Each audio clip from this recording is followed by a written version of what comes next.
Hello and good morning everyone. आप सभी लोगों का स्वागत है आपके अपने यूट्यूब चैनल स्टडी ग्लॉस पर। मैं हूं डॉक्टर मोनिका और आज हम 11 फरवरी से रिलेटेड जितने भी इम्पोर्टेंट क्वेश्चन बन सकते हैं उन पर डिस्कशन करने वाले हैं जो आपके एग्जाम पॉइंट ऑफ व्यू से इम्पोर्टेंट होंगे। और क्वेश्चन से रिलेटेड जितने भी एक्स्ट्रा फैक्ट होते हैं वो भी मैं आपको बताऊंगी, तो आप वीडियो को ध्यान से देखिएगा। ये हमारा टेलीग्राम चैनल है, यहाँ पर आपको आज की क्विज मिल जाएगी और जो लेक्चर की पीडीएफ है वो भी आपको टेलीग्राम चैनल पर मिल जाएगी। तो चलिए स्टार्ट करते हैं हम आज का सेशन। फर्स्ट क्वेश्चन है, who has become the new president of the pharmaceutical company Pfizer India. दवा निर्माता कंपनी फाइजर इंडिया के नए अध्यक्ष कौन बने हैं? तो ये बन गए हैं प्रदीप शाह बन गए हैं। ए इसका करेक्ट आंसर होगा। फाइजर इंडिया के आरए शाह के इस्तीफे के बाद में प्रदीप शाह को अपने बोर्ड का न्यू प्रेसिडेंट अपॉइंट किया है और वह क्रिसिल के फॉर्मर एमडी और फाउंडिंग मेंबर हैं। क्रिसिल की स्थापना से पहले उन्होंने 1977 में एचडीएफसी की स्थापना में हेल्प की है और प्रदीप शाह ने यूएसएआईडी, विश्व बैंक और एशियाई विकास बैंक के एडवाइजर के रूप में भी काम किया है। अच्छा, फाइजर से आपको कुछ याद आ रहा होगा, ये तो आपको पता ही होगा कि कोविड 19 की जो वैक्सीन इसने बनाई थी और इसके जो सीईओ है उन्हें कोविड 19 वैक्सीन बनाने के लिए जेनेसिस प्राइज 2022 से सम्मानित किया जा चुका है। सीईओ का नाम क्या है? तो अल्बर्ट बोर्ला इनका नाम है। अच्छा, आप मुझे ये बताइए कमेंट सेक्शन में कि सीरम इंस्टीट्यूट ऑफ पुणे ने कोविड 19 की कौन सी वैक्सीन बनाई थी और इसके फाउंडर कौन है? उन्हें लोकमान्य तिलक अवार्ड भी मिल चुका है, तो इसका आंसर आप मुझे कमेंट सेक्शन में दीजिएगा। चलिए टॉप 5 नेशनल अपॉइंटमेंट्स की अब हम बात कर लेते हैं। तो हम बात करें director general of narcotic control bureau, तो ये कौन बने हैं? ये बने हैं सत्यनारायण प्रधान बने हैं।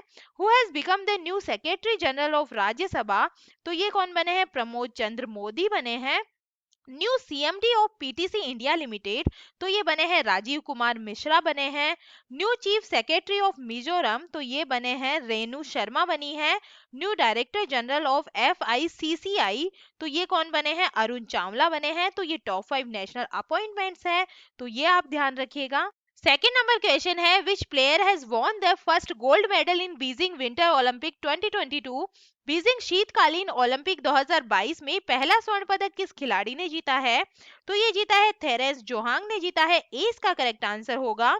7 बार की विश्व स्कीइंग चैंपियन थेरेसी जोहांग ने बीजिंग विंटर ओलंपिक के अंदर गोल्ड मेडल जीता है और नॉर्वे की जोहांग ने महिला cross country skiing 7.5 kilometre plus 7.5 kilometre ski Athlon में गोल्ड अपने नाम किया है।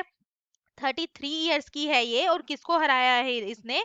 तो रशियन ओलंपिक समिति की नतालिया नेप्राइवा और ऑस्ट्रिया की टेरेसा स्टार्ड लोबर को इन्होंने हराया है। तो विंटर ओलंपिक में फर्स्ट गोल्ड मेडल किसको मिला है? थेरेसी जोहांग को मिला है।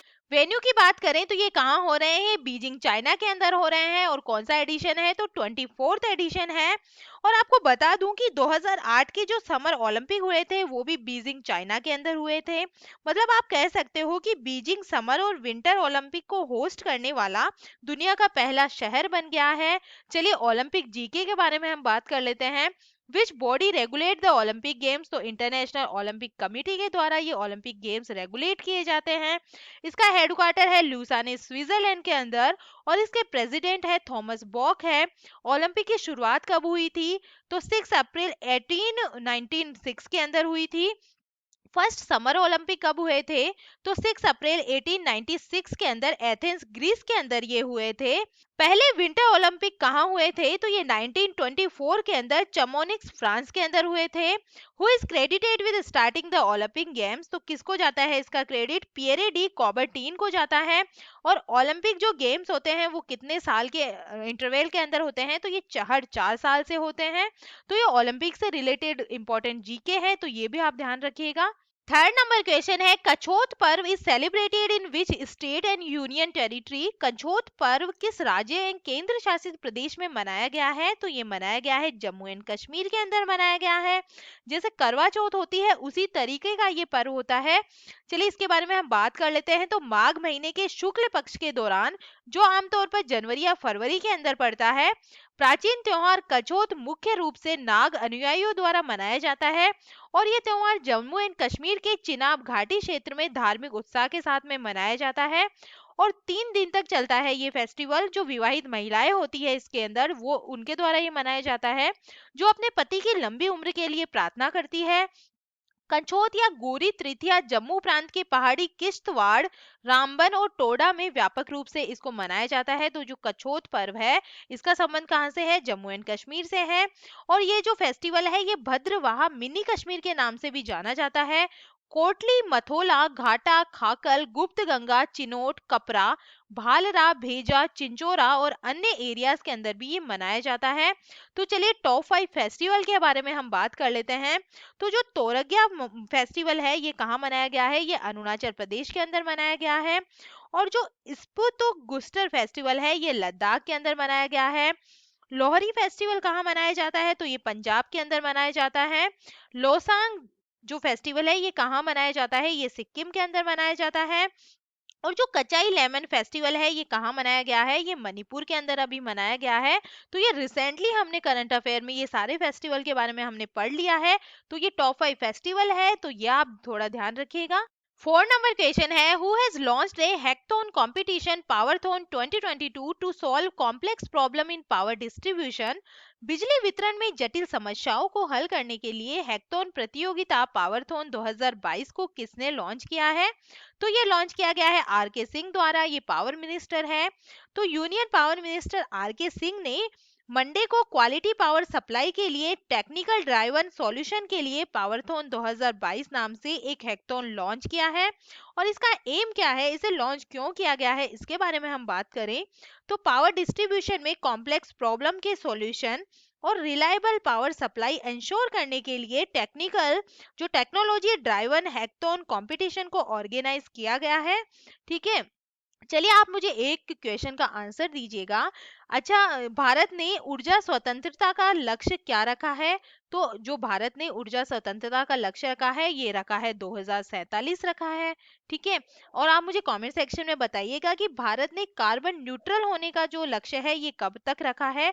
तो इसका आंसर आप मुझे कमेंट सेक्शन में दीजिएगा। चलिए हम टॉप 5 क्वेश्चंस एक्स्ट्रा फैक्ट से रिलेटेड बात कर लेते हैं। तो world's largest floating solar panel from been unveiled, तो ये कहाँ बनाया गया है? तो ये सिंगापुर के अंदर बनाया गया है। Who has become the world's biggest donor in a 100 years, तो ये कौन बन गए हैं? जमशेदजी टाटा बन गए हैं। Which company will build the world's largest two wheeler charging network in India, तो ये कौन सी कंपनी है? ओला है। According to the report release by SIPRI, which has become the world's largest arms importer country, तो ये कौन सी बन गई है? सऊदी अरब बन गई है। Where will India's largest multi modal logistic park be built, तो ये कहाँ बन रहा है? मल्टी मॉडल लॉजिस्टिक पार्क ये गुजरात के अंदर बनाया जा रहा है। 5 नंबर क्वेश्चन है, where will the world's third largest cricket stadium be built, दुनिया का तीसरा सबसे बड़ा क्रिकेट स्टेडियम कहाँ बनेगा? तो ये बनेगा जयपुर, इंडिया के अंदर बनने जा रहा है। तो राजस्थान के सीएम अशोक गहलोत और बीसीसीआई अध्यक्ष सौरव गांगुली ने जयपुर में दुनिया के तीसरे सबसे बड़े क्रिकेट स्टेडियम की जो आधारशिला है, ये रखी है। और जयपुर का इंटरनेशनल क्रिकेट स्टेडियम भारत का दूसरा सबसे बड़ा और दुनिया का तीसरा सबसे बड़ा क्रिकेट स्टेडियम होगा। जयपुर में 100 एकड़ से अधिक जो जमीन है जयपुर दिल्ली बाईपास पर, राजस्थान क्रिकेट एकेडमी द्वारा नया इंटरनेशनल स्टेडियम बनाया जाएगा। और स्टेडियम में 75,000 दर्शकों के बैठने की क्षमता होगी। और इससे पहले प्रेजेंट के अंदर अहमदाबाद में नरेंद्र मोदी जो स्टेडियम है, जिसका पहले का नाम पूर्व जो नाम है इसका मोटेरा स्टेडियम था, इसके अंदर 1,32,000 जो दर्शक है इसके बैठने की क्षमता वाला दुनिया का ये सबसे बड़ा स्टेडियम है। और दूसरा सबसे बड़ा स्टेडियम कौन सा है? ऑस्ट्रेलिया का मेलबर्न क्रिकेट ग्राउंड है, जिसके अंदर 1,24,000 दर्शकों की क्षमता है। तो तीसरा कौन सा बनने जा रहा है? तीसरा बनने जा रहा है राजस्थान के अंदर जयपुर में। तो ये आप ध्यान रखिएगा, इंपॉर्टेंट है एग्जाम पॉइंट ऑफ व्यू से ये क्वेश्चन। 6 नंबर क्वेश्चन है, which has become the first union territory of the country to be integrated with the national single window system, राष्ट्रीय एकल खिड़की प्रणाली के साथ एकीकृत होने वाला देश का पहला केंद्र शासित प्रदेश कौन सा बना है? तो ये बना है जम्मू एंड कश्मीर बना है। सी इसका करेक्ट आंसर होगा। चलिए नेशनल सिंगल विंडो सिस्टम के बारे में हम डिटेल से बात कर लेते हैं। तो Jammu and Kashmir national single window system के साथ जुड़ने वाला देश का पहला यूनियन टेरिटरी बन गया है। और नेशनल सिंगल विंडो सिस्टम क्या है, तो ये एक डिजिटल इन्वेस्टर प्लेटफॉर्म है। और इंडियन गवर्नमेंट की 2020 के अंदर बजट अनाउंसमेंट में नेशनल सिंगल विंडो सिस्टम जो डिजिटल प्लेटफॉर्म है इसका अनाउंसमेंट हुआ था। और यह क्या है, तो यह इन्वेस्टर्स को उनकी बिजनेस रिक्वायरमेंट के अकॉर्डिंग अप्रूवल के लिए अप्लाई करने और आइडेंटिफाई करने के लिए गाइड के रूप में ये काम करता है। और इस प्लेटफॉर्म को सितंबर 2021 में union minister of commerce and industry और textile and consumer affairs, food and public distribution minister Piyush Goyal द्वारा स्टार्ट किया गया था। और नेशनल सिंगल विंडो सिस्टम में 14 स्टेट और यूनियन टेरिटरी इसके अंदर इंक्लूड है। कौन कौन से हैं, तो आंध्र प्रदेश, गोवा, गुजरात, हिमाचल प्रदेश, जम्मू एंड कश्मीर, कर्नाटक, मध्य प्रदेश, महाराष्ट्र, ओडिशा, पंजाब, तमिलनाडु, तेलंगाना, उत्तर प्रदेश और उत्तराखंड इसके अंदर इंक्लूड है। तो नेशनल सिंगल विंडो सिस्टम से इंटीग्रेट होने वाला देश का फर्स्ट यूनियन टेरिटरी कौन बन गया है, तो ये जम्मू एंड कश्मीर बन गया है। चलिए जम्मू एंड कश्मीर के बारे में अब हम बात कर लेते हैं। तो इसकी विंटर कैपिटल जम्मू है और समर कैपिटल श्रीनगर है। लेफ्टिनेंट गवर्नर मनोज सिन्हा है। Chief justice of high court Pankaj Mittal है। न्यू यूनियन टेरिटरी बर्ड कौन सा है, कलीज फिसेंट है। और जम्मू कश्मीर पहले राज्य था लेकिन अनुच्छेद 370 खत्म होने के बाद में अब ये केंद्र शासित प्रदेश बन गया है। Where is Wular lake the largest fresh water lake of India located, ये जम्मू एंड कश्मीर के अंदर है। Srinagar is situated on the bank of which river, तो ये है झेलम रिवर। 7 नंबर क्वेश्चन है, with which company the state of Kerala has signed an MOU to develop clean energy technology.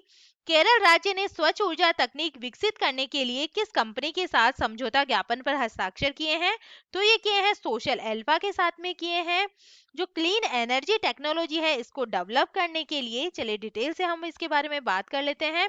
तो Kerala government ने केरल में अभिनव और स्वच्छ ऊर्जा प्रौद्योगिकी कार्यक्रम का समर्थन करने के लिए सोशल अल्फा की energy lab clean energy international incubation centre के साथ में एक समझौता ज्ञापन पर हस्ताक्षर किए हैं। केरल गवर्नमेंट ने केरल विकास और नवाचार रणनीति परिषद और ऊर्जा प्रबंधन केंद्र के माध्यम से इस समझौते पर हस्ताक्षर किए हैं। और केरल में हरित ऊर्जा विकास और ऊर्जा संरक्षण गतिविधियों को बढ़ावा देने के लिए एक स्वच्छ ऊर्जा उष्मायान केंद्र स्थापित करना है। तो किसके साथ में इसके अंदर समझौता हुआ है, ये सोशल अल्फा के साथ में किया है केरल गवर्नमेंट के द्वारा। 8 नंबर क्वेश्चन है, where will the first station of the country's first bullet train be built. देश की पहली बुलेट ट्रेन का पहला स्टेशन कहाँ बनेगा, तो ये बनेगा सूरत के अंदर। सी इसका करेक्ट आंसर है। चलिए डिटेल से हम बात कर लेते हैं। तो देश की जो पहली बुलेट ट्रेन है इसका पहला स्टेशन सूरत के अंदर बनेगा। बुलेट ट्रेन मुंबई से अहमदाबाद के बीच में चलाई जाएगी और इसके लिए कॉरिडोर परियोजना का जो उद्घाटन है ये 2017 के अंदर हो चुका है। और निर्माण agency national high speed rail corporation limited के जो अधिकारियों के अनुसार कुल मार्ग के 4 स्टेशन जिसके अंदर वापी, बिलीमोरा, सूरत, भरूच दिसंबर 2024 तक तैयार हो जाएंगे।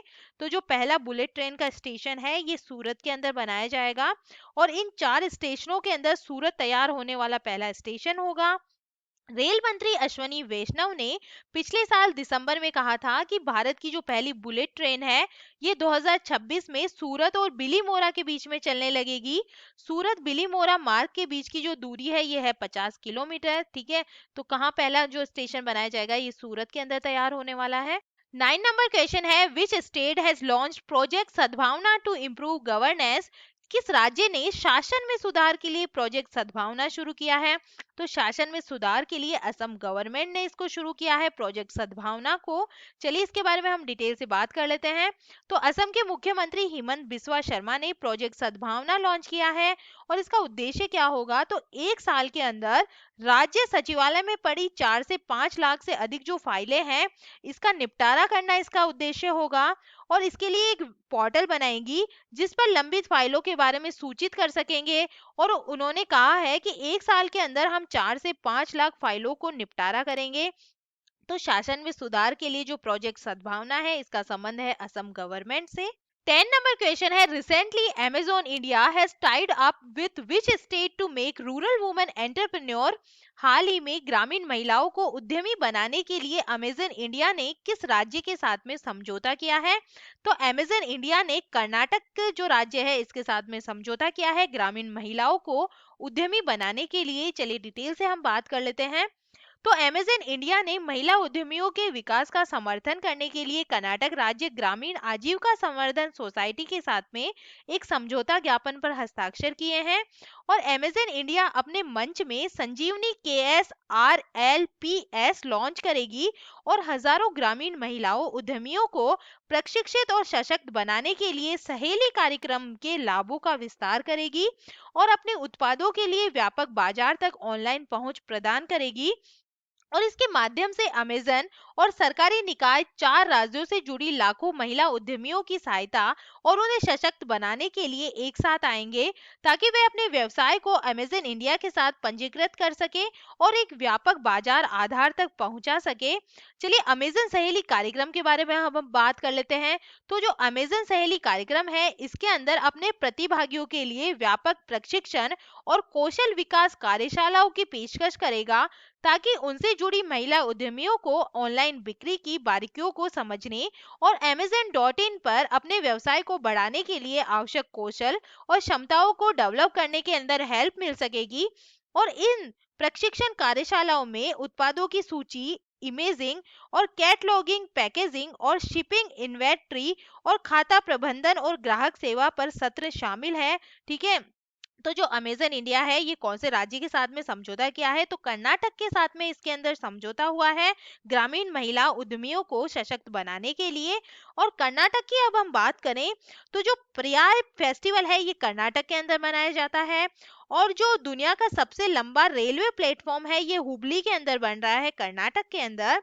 और जो मट्टूर गांव है जहाँ पे एकमात्र ऐसा गांव है जहाँ पे संस्कृत बोली जाती है ये कर्नाटक के अंदर ही है। ठीक है। तो ये कुछ इंपॉर्टेंट फैक्ट है, एक्स्ट्रा फैक्ट, ये आप ध्यान रखिएगा। चलिए 10 फरवरी से रिलेटेड जितने एमसीक्यू है वो हम रिवाइज कर लेते हैं। फर्स्ट क्वेश्चन है, विक्रम साराभाई अंतरिक्ष केंद्र के नए निदेशक कौन बने हैं?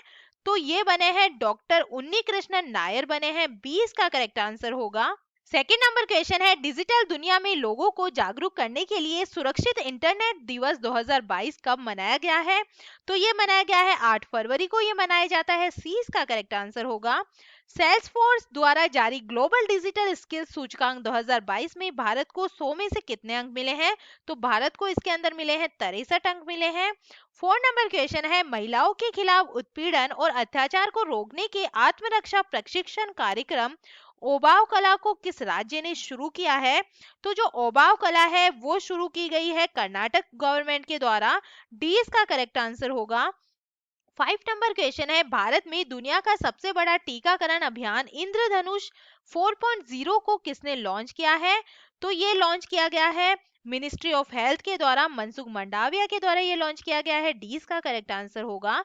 6 नंबर क्वेश्चन है, फुटबॉल टूर्नामेंट एएफसी महिला एशिया कप भारत 2022 का खिताब किस देश की टीम ने जीता है? तो ये जीत लिया है चाइना की टीम के द्वारा जीता गया है। 7 नंबर क्वेश्चन है, उत्तराखंड राज्य के नए ब्रांड एम्बेसडर कौन बने हैं? तो ये बन गए हैं अक्षय कुमार बने हैं। 8 नंबर क्वेश्चन है, मानव तस्करी पर अंकुश लगाने के लिए आरपीएफ ने राष्ट्रव्यापी में किस ऑपरेशन को शुरू किया है? तो ऑपरेशन आहट के नाम से ये ऑपरेशन शुरू किया गया है। डी इसका करेक्ट आंसर होगा। 9 नंबर क्वेश्चन है, नासा कब अंतरराष्ट्रीय अंतरिक्ष स्टेशन को सेवानिवृत्त करेगा? तो ये कर देगा 2031 तक, इसको रिटायर कर देगा। 10 नंबर क्वेश्चन है, हाल ही में अफ्रीका कप ऑफ नेशन 2021 का खिताब किसने जीता है? तो ये सेनेगल ने जीत लिया है। सी इसका करेक्ट आंसर होगा। और ये था कल का स्टडी ग्लोस क्वेश्चन। संयुक्त समुद्री अभ्यास पश्चिमी लहर एक्सपीएल 2022 का आयोजन किसने किया है? तो ये किया गया है इंडियन नेवी के द्वारा, ये किया गया है। इंडियन नेवी की वेस्टर्न नेवी कमांड ने वेस्ट कोस्ट पर एक जॉइंट मैरीटाइम एक्सरसाइज पश्चिम लहर को कंडक्ट किया था और यह एक्सरसाइज 20 डेज तक चली थी। Indian navy, Indian air force, Indian army, coast guard के बीच में इंटर सर्विस सिनर्जी एनहेंस करने के एम के साथ में इसे कंडक्ट किया गया था इंडियन नेवी के द्वारा। और ये है आज का हमारा स्टडी ग्लोस क्वेश्चन। 2021 के दौरान भारत की जलवायु पर वक्तव्य रिपोर्ट को किसने जारी किया है? तो इसका आंसर आप मुझे कमेंट सेक्शन में दीजिएगा। और ये हमारा टेलीग्राम चैनल है। आज की जो क्विज है आपको टेलीग्राम चैनल पर मिल जाएगी, आप इसकी वहां जाके प्रैक्टिस कर सकते हैं। और ये जो सारे क्वेश्चन होते हैं ये सिलेक्टेड होते हैं और आपके एग्जाम में ये बहुत इंपॉर्टेंट रहने वाले हैं। तो आप इस वीडियो को लाइक कीजिएगा, शेयर कीजिएगा अपने दोस्तों के साथ में। कोई भी आपके डाउट्स है वीडियो से रिलेटेड तो आप मुझे कमेंट सेक्शन में जाकर पूछ सकते हैं। तो चलिए मिलते हैं एक नए वीडियो के साथ में। Thank you.